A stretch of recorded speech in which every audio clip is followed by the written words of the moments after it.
und der eine oder andere fehlt. Deswegen, wenn wir es richtig sehen, geht es sogar bis Hannes Lüders, bis zu Reservefahrer 2, der diesmal hier auch mitmachen darf mit der 513. Ganz links sehen wir ihn auf der blauen Knoblauch-Yamaha.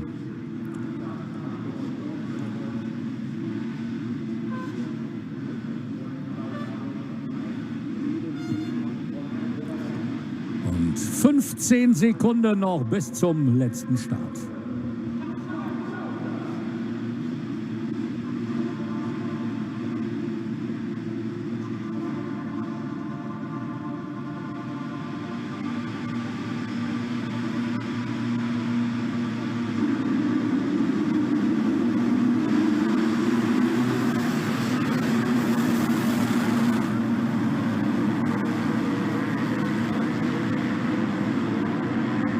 So, da hat es auch wieder richtig gerumpelt dahinter, aber vorne ist, wenn wir es richtig gesehen haben, ein Pilot aus Deutschland, Valentin Kees. Jawohl, so ist es, die Kozak KTM mit dem Holeshot und super, super, super stark natürlich auch noch unser Australier Kai Woods, der da super gestartet ist. Während hier die letzten noch ihre Bikes sortieren müssen nach dem Crash. Ja, was ist da los an der Spitze mit Kees ganz vorne und Nico Stenberg, auch der müsste ganz gut mit dabei sein.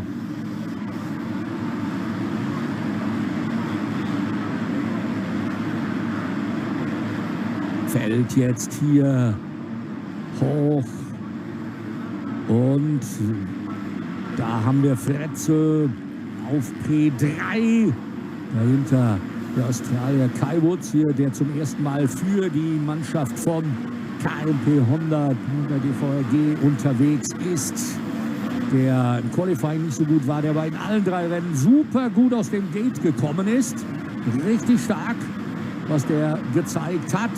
Hier haben wir das rote Bike im Bild auf der Position 4 liegend. Ja, und Skofberg aber auch ganz gut mit dabei, haben wir ganz kurz im Anschnitt erkennen können, ist da schon wieder unter den besten 10.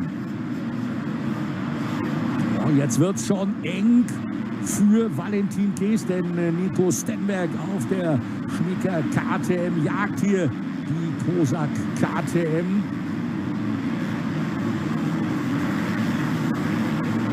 Wieder der Angriffsversuch hier, presst sich da innen rein, keine Chance für Valentin Kees. Und Stenberg aus Finnland jetzt hier mit der Führung.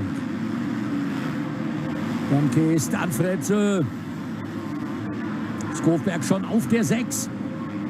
Hinter uns Spergel 7. Kokins 8. Smulders nur auf der 9. Und Trey Cox dann auf der 10. Position.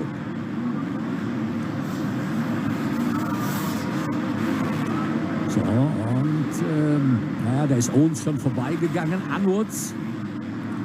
Owens damit auf Position Nummer 4. Da haben wir die 2 gesehen. Skofberg 6 Sekunden roundabout hinter der Spitze. 4 Sekunden sind es nur auf Fretze. Das sind also die beiden heißesten Kandidaten in Sachen Overall. Wer von den beiden gewinnt, ist auch der Tagessieger. Das hier mal die Losung. Aber im Moment keiner von beiden an der Laufspitze. Ein Barometerfahrer, der dort langsam um die Strecke herumrollt. Kleiner Vorsprung für Stenberg. Dann Kees jetzt unter Druck von Fretze. Kleiner Abstand dann zu der nächsten Cat-Moto KTM. Im pinken Dress dann Leonards, der auf 2 fährt. Nochmal ein Fettwhip da am 24er Mixtable raushaut.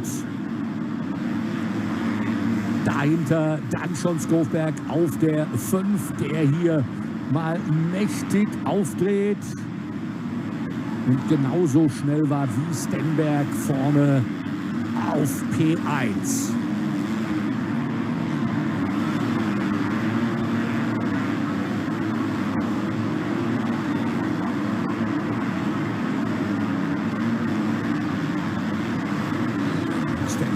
Der gut mitgeht. Fretzel, jetzt der Angriffsversuch schon von Skofberg gegen uns.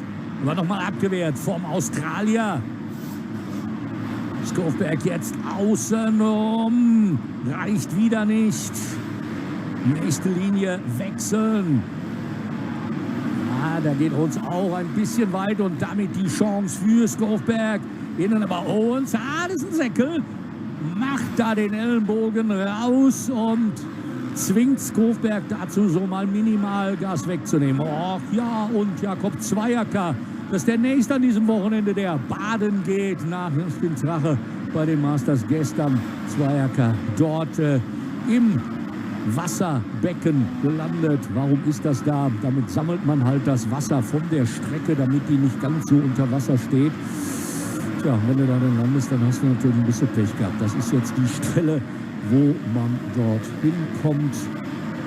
So, jetzt aber hier Skofberg wieder mit dem Angriff und hat sich den ersten da schon geschnappt, ist jetzt dran an Fretzel. Und so wie Skofberg drauf ist, hier mit der Nummer 2, ist der ein ganz heißer Kandidat erneut für Overall. Fretzel weiß das, attackiert jetzt hier Kees. Showdown unten in der Kurve. Fretzel außenrum mit viel Schwung. Neuer Zweiter. Valentin Kees auf der 3 und Skofberg auf der 4. Owens ist Fünfter.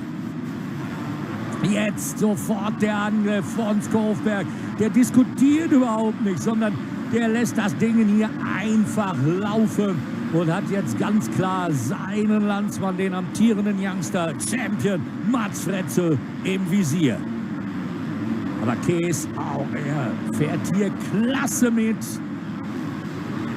Starke Vorstellung vom deutschen Kosak-Piloten.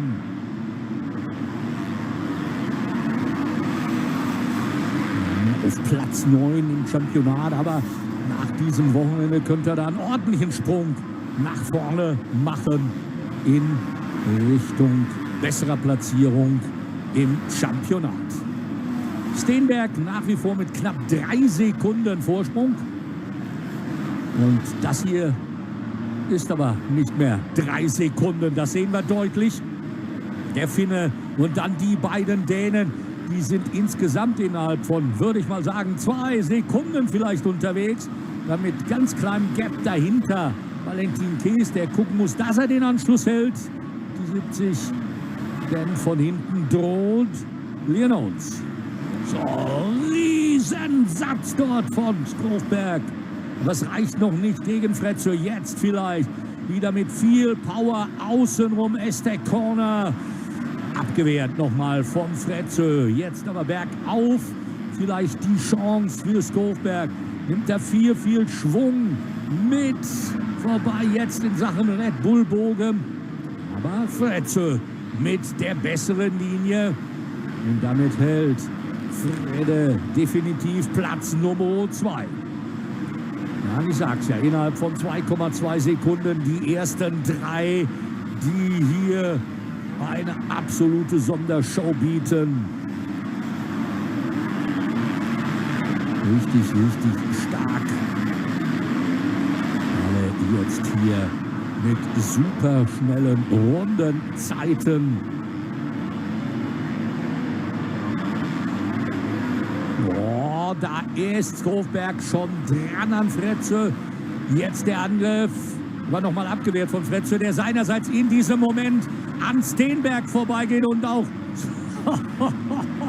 Skofberg, der diskutiert hier auch wieder nicht. Der fährt einfach hinterher und somit Stenberg innerhalb von einer Kurve gleich 2 Positionen verloren. Und jetzt der Angriffsversuch hier von der 2 gegen die 515.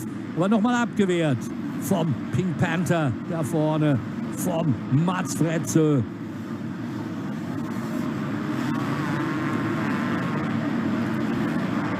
Absolut stark hier.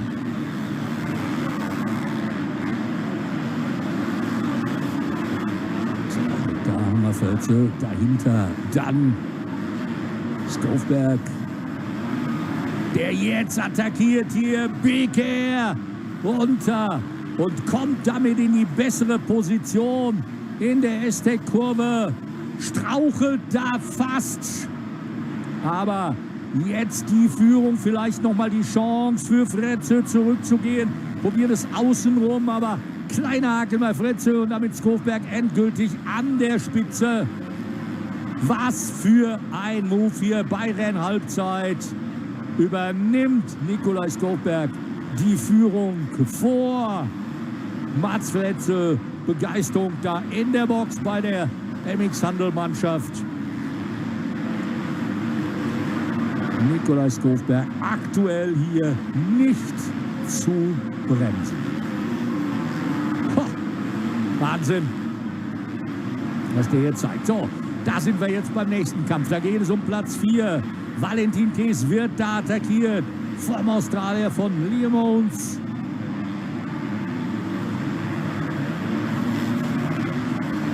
Aber noch kein Vorbeikommen für Australien an Deutschland. Macht Valentin Kees klasse hier. Verteidigt auf der Innenlinie. Und immer wieder mit mehr Schwung. Der Versuch kommt halb daneben. Jetzt vielleicht hier, aber Kees geht als erster in diese Linksbergab. Viel Schwung jetzt Owens, aber auf der Innenbahn. Nein, reicht nicht, denn Kees nimmt da von außen Schwung mit und zieht sofort wieder ein paar Motorradlängen davon.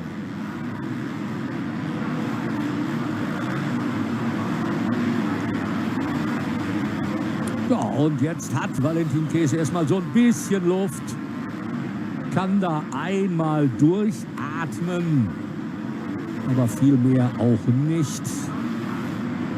So, und dann gucken wir, was da hinten kommt. Da kommt nämlich die weiße Gefahr für beide, für uns und für Kees. Scott Smulders wird hier so langsam wach, der ja gesagt hat, naja, Podium ist hier eigentlich Pflicht. Und der kommt da jetzt angeflogen. Der 67-Pilot macht jetzt zunächst einmal Jagd hier auf den Orange-Pinkenen, auf Liam Owens von Cat Moto.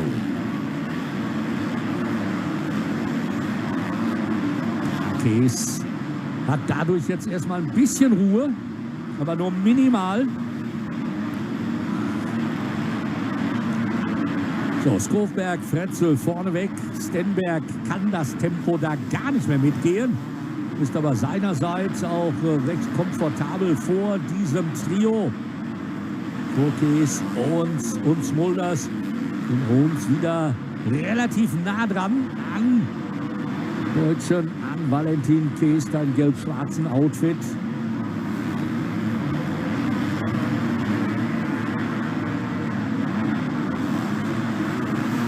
Owens da schön aufgeholt und dann gucken wir mal, wer dahinter ist. Naja, da hinten kommt der nächste Deutsche, Jan Krug auf der Triumph. Bisher schwieriges Wochenende für ihn, aber erstmal der Blick zu Kees. Der schafft es da wieder ganz knapp in der Kurve, seinen 4. Platz zu verteidigen.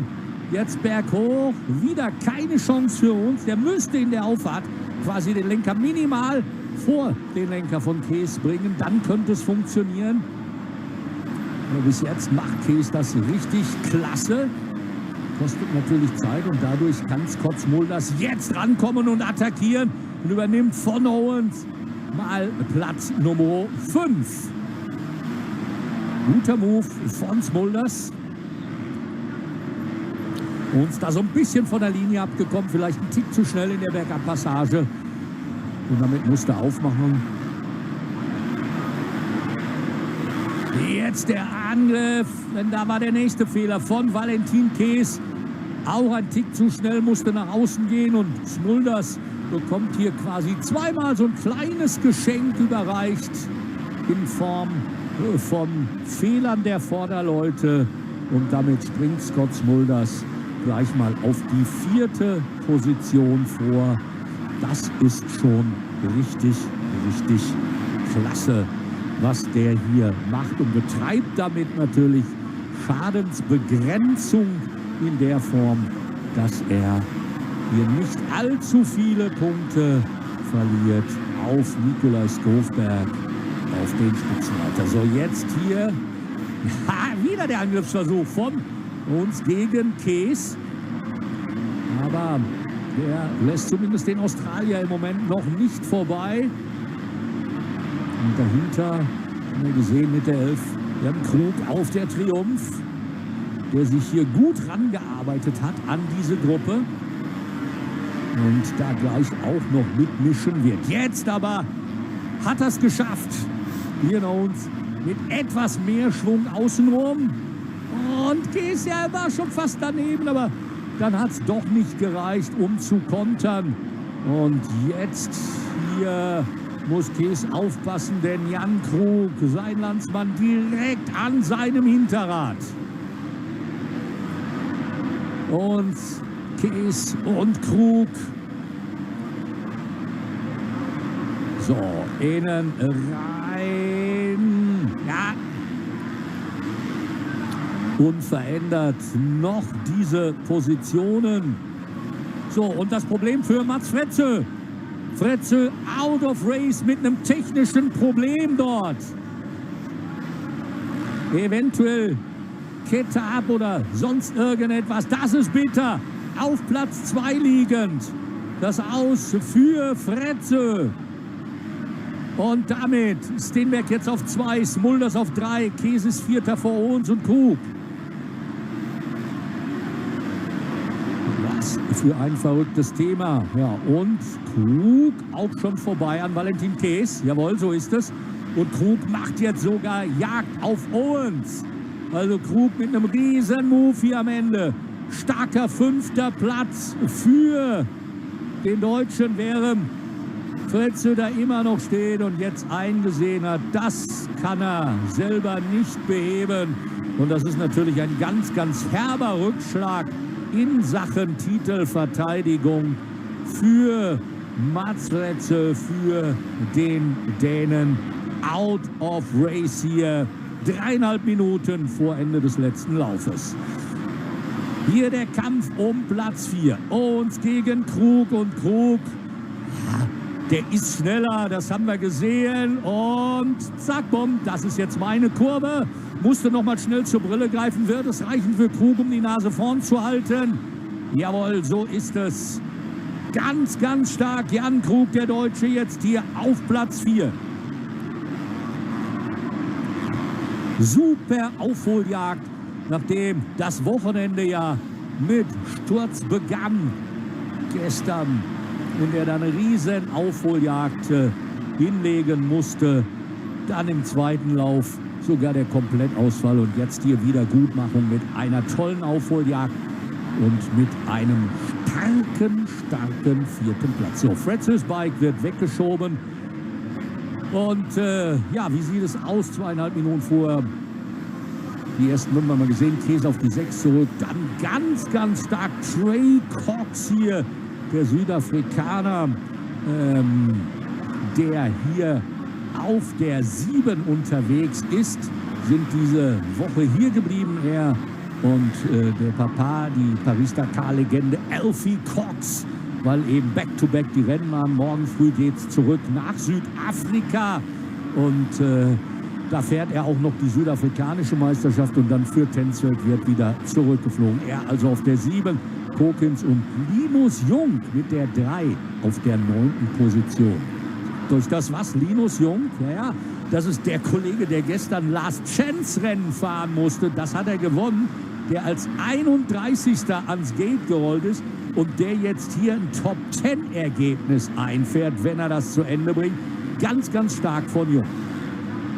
So, und wir gucken uns an, was hier in den letzten 3 oder 4 Runden passiert in Sachen Platz Nummer 2. Noch ist es Nico Stenberg auf der Schnicker Silver KTM. Da haben wir ihn im dunklen Outfit. Und dann dahinter weiß, das ist Scott Smulders. Und dann Jan Krug, der ist aber noch so ein bisschen zurück. Also ich glaube, für Top 3 wird das bei Jan Krug nicht mehr reichen. Die Aufholjagd, die hat auch schon ordentlich Körner gekostet. Da haben wir jetzt Valentin Kees im Bild. der seinerseits Luft hat, zumindest auf die Plätze ab 7. So, das vorne ist klar. Skofberg auf und davon nach dem Ausfall von Mats Fretze. Aber Platz 2, schafft es Steenberg oder macht Smulders das Ding klar? Das ist dann hier mal die Frage.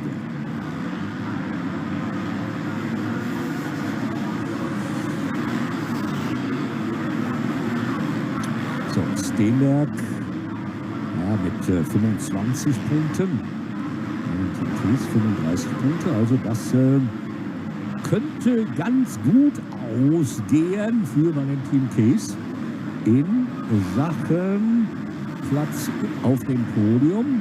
Ha. Aber das wird ganz, ganz knapp mit dem Netz.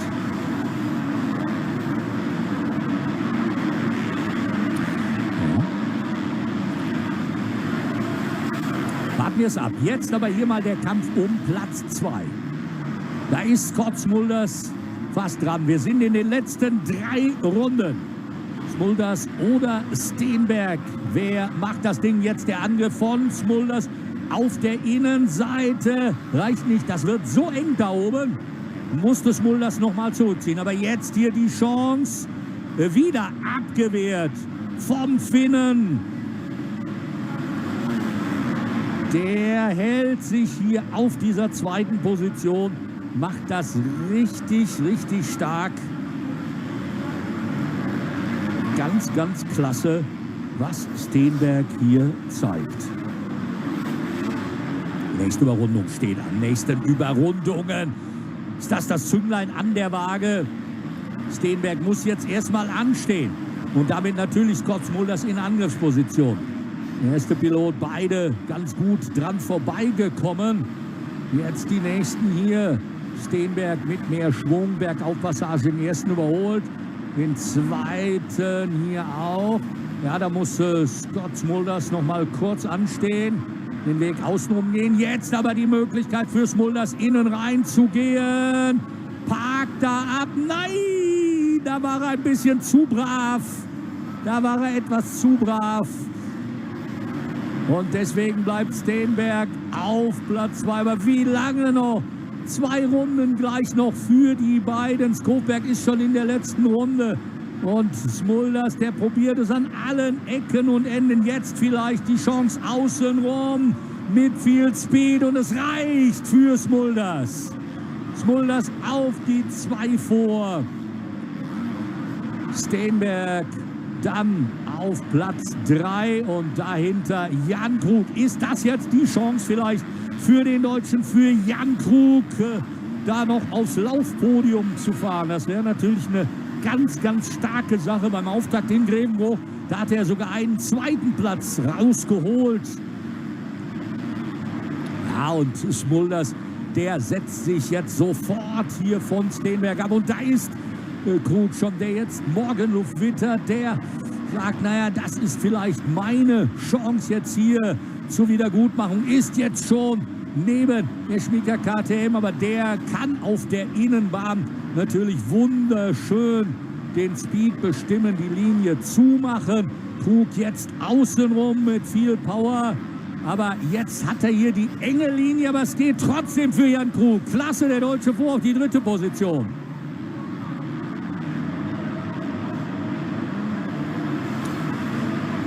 Riesenthema nach einem durchschläglichen Start. Boah, noch kleiner Haker dabei. Krug, der zieht das Ding jetzt hier aber weiter durch.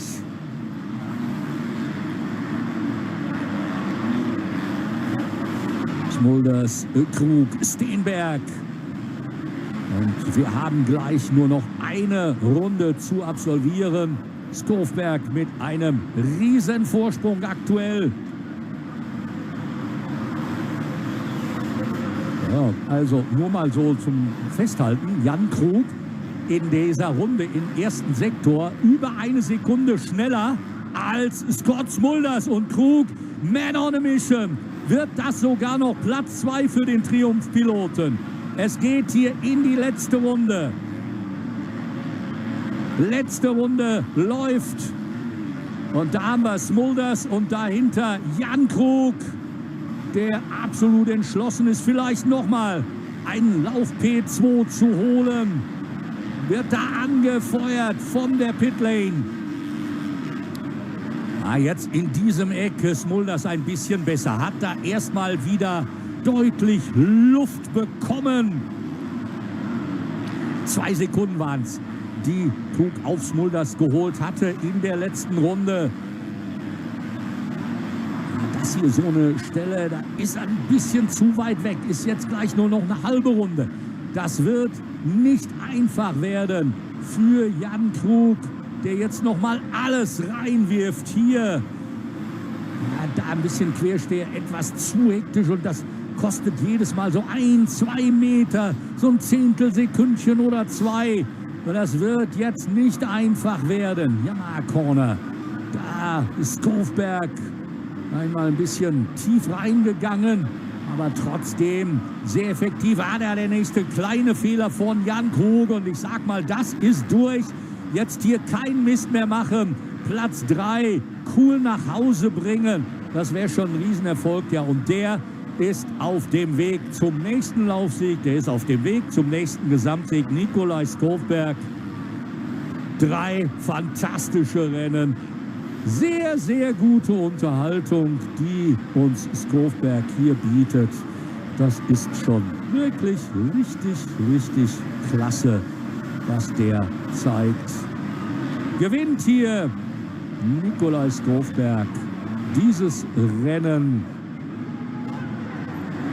Ganz, ganz stark. Smulders auf der 2 und Kompliment, Applaus hier für Jan Krug, der sein zweites Laufpodium in diesem Jahr einfährt. Der Triumph-Pilot. Klasse. Sehr, sehr stark gemacht.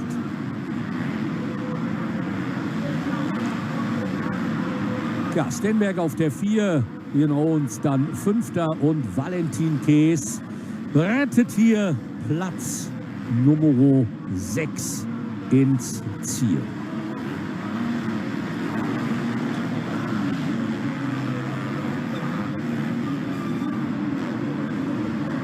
Kokins auf der 7. Und dann Riesenpech hier noch. Das gibt's doch nicht. Für Cox, der Südafrikaner, der hier zum Ende noch aus den Top 10 rausfällt. Und dann